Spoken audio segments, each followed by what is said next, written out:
Story by Karthik Subbaraj. ഇതിന്റെ നായകൻ രാം ചരൺ, ഇതിന്റെ director S Shankar. S Shankar is back.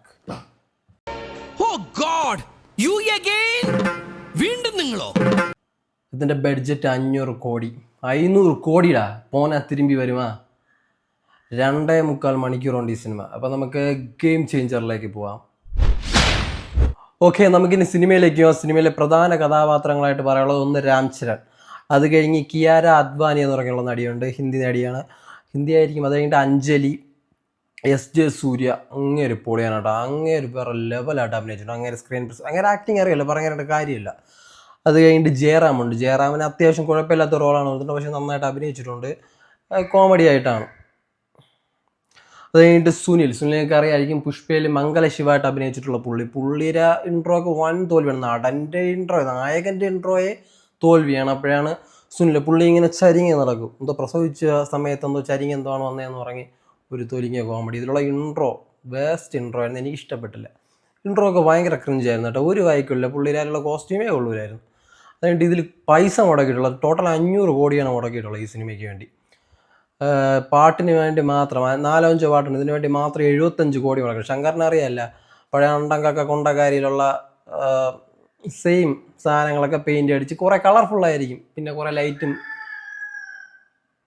Light സെറ്റപ്പും കാണും. ഇത് തന്നെയാണ് സാധനം. ലോകത്തൊരിടവും നടക്കാത്ത ഒരുവിധം ഒരൈറ്റം പൊളിറ്റിക്സ് ഉള്ള നടൻ IPS കാരനായിരുന്നു, പിന്നെ വേറെ എന്തൊക്കെയായി, ഇത് അവസാനം CM ആയി. ഒരു കണക്ഷനും ഇല്ല, ഒരു രസവുമില്ല. ഇതിൽ ഈ നടൻ്റെ ലവ് സ്റ്റോറി, ഒരു ഫ്ലാഷ് ബാക്ക് പറയണം, നല്ല തൊലിങ്ങ ലവ് സ്റ്റോറി ആയിരുന്നു. അത് കഴിഞ്ഞിട്ട് ഇൻട്രോളിന് ശേഷം പഴയ കാലത്തിനെ പറ്റിയൊക്കെ പറയണ കാര്യം, അതായത് അച്ഛൻ്റെ കാലഘട്ടം, 2 രാം ചരൺ, ഒന്ന് പഴയത് ഒന്ന് പുതിയത്. അത് അവിടെ നിന്നാണ് പൊളിറ്റിക്സ് തുടങ്ങുന്നത്. പൊളിറ്റിക്സിൻ്റെ കുറച്ചുകൂടെ ഭീകരമായിട്ടുള്ളൊരു അന്തരീക്ഷം. സത്യം കണ്ടിരിക്കാൻ പെട്ട പാടെനിക്കറിയാം. അവസാനം JCB ഒക്കെ വെച്ചൊരു ഫൈറ്റൊക്കെ ഉണ്ട്, 1-2 എമോഷൻ സീൻസൊക്കെ ഉണ്ട്, അതൊക്കെ അത്യാവശ്യം വർക്കൗട്ടായി. അത് മാത്രം കൊള്ളായി, നമ്മളെ കണ്ണൊന്നും നിറഞ്ഞൊഴുകൂല, അയ്യോ പാവം എന്ന് മാത്രം തോന്നും. ഇത്രയേ ഉള്ളൂ സിനിമ. ക്ലൈമാക്സ് ഒക്കെ ലോക തോൽവി, ഇഷ്ടപ്പെട്ടേ ഇല്ല. കുറേ ഹെലികോപ്റ്ററൊക്കെ എവിടെ നിന്നൊക്കെ വാടകയ്ക്ക് എടുത്തിട്ടുണ്ട്. ഇതിനെല്ലാം കൂടെ കൂട്ടിയായിരിക്കും 500 കോടി.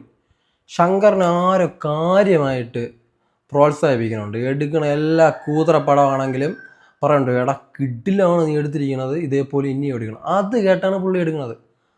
പുള്ളിയുടെ കൂട്ടുകാരൻ അത് ആരാണെന്ന് അറിഞ്ഞൂടാ, അയാളെ കണ്ടുപിടിച്ച് അങ്ങേരെ ഒന്ന് ബോധവൽക്കരിച്ച് വിട്ടാൽ ചിലപ്പോൾ ശങ്കർ നന്നാവുമായിരിക്കും. അല്ലാതെ സെയിം എല്ലാം പഴയത്, ഒരു വായിക്കുള്ളൂ. അങ്ങനെ സ്ഥിരം പരിപാടി, അങ്ങേര് ഈ നാടിനെ രക്ഷിക്കാൻ പോകണം. ഒന്നേ സ്റ്റേറ്റ് അല്ലെങ്കിൽ രാജ്യം. ഇന്ത്യൻ ടൂവിൽ താത്ത രാജ്യം രക്ഷിക്കലായിരുന്നു, ഇതിൽ പിന്നെ സ്റ്റേറ്റിലങ്ങ് ഒതുക്കി. അത്രയേ ഉള്ളൂ. ഇലക്ഷനിൽ SJ സൂര്യ പോളി, അത്രേ പറയാനുള്ളൂ. അല്ലാതെ ഒരു വകയ്ക്ക് കൊള്ളൂല്ലാത്ത ഒരു സിനിമ. നിങ്ങൾക്ക് വേണമെങ്കിൽ പോയി കാണാം, എനിക്ക് ഇഷ്ടപ്പെട്ടില്ല. തിയേറ്റർ എക്സ്പീരിയൻസ് ഇട്ട് പറയാൻ അങ്ങനെ ഒന്നുമില്ല, ഭയങ്കര ശല്യം. Okay, by.